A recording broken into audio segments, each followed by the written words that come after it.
अस्सलाम वालेकुम नाजरीन, मैं आपका मेज़बान चौधरी सबर शराज।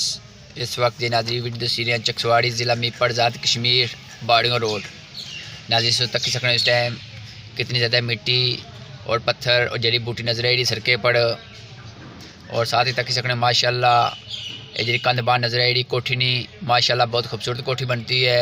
अल्लाह पाक इन्होंने मालका ही रहना नसीब फरमाए, आमीन सुम आमीन।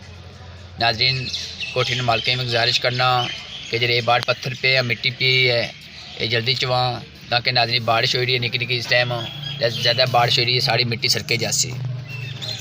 नाजरीन अगर जगह सो तक सो म्यूनसिपल कमेटी की टीम है जी दो त्रै दिन तो पहले मिट्टी कड्डी सी उन्हें भी नहीं अजे तक चाहिए। मैं उन्हें गुजारिश करना है मिट्टी चाह ताकि ज़्यादा बारिश हुई है साड़ी रोड जासी स्लाइडिंग बनसी मोटरसाइकिल भी गिरसा और ज़्यादा नुकसान हो सकना।